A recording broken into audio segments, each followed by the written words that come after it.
বাংলাদেশিদের জন্য পবিত্র ওমরাহ পালনের ক্ষেত্রে দুঃসংবাদ দিয়েছে সৌদি আরব। লাখ লাখ বাংলাদেশি ওমরাহ পালনের জন্য সৌদি গমনে মুখিয়ে থাকে, কিন্তু সম্প্রতি সময়ে বাংলাদেশিদের জন্য ওমরাহ ভিসা কমানোর সিদ্ধান্ত নিয়েছে সৌদি আরব সরকার।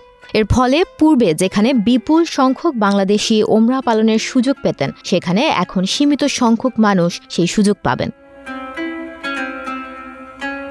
বাংলাদেশিদের জন্য ওমরাহর ভিসা কমিয়ে দিয়েছে সৌদি আরব। চলতি মাস থেকে ভিসা প্রত্যাশীদের জন্য কোটা পদ্ধতি চালু করেছে দেশটি। শতকরা মাত্র 10% বাংলাদেশিকে বর্তমানে ওমরাহ ভিসা দিচ্ছে ঢাকার সৌদি আরব দূতাবাস। বিষয়টি নিশ্চিত করেছে হজ এজেন্সি অ্যাসোসিয়েশন অফ বাংলাদেশ অর্থাৎ হাবের মহাসচিব ফরিদ আহমেদ মজুমদার। তিনি বলেছেন, ওমরাহর ক্ষেত্রে কোটা চালু করা হয়েছে। আগে 100টি ভিসার আবেদনের পরিপ্রেক্ষিতে 100টি ভিসাই পাওয়া যেত।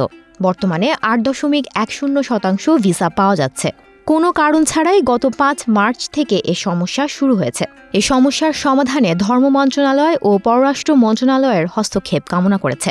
এদিকে বুধবার আগামী বছর হজে যেতে ইচ্ছুকদের জন্য নতুন নির্দেশনা দিয়েছে ধর্ম মন্ত্রণালয়। এতে উল্লেখ করা আছে 15 বছরের কম বয়সীরা হজে যেতে পারবে না।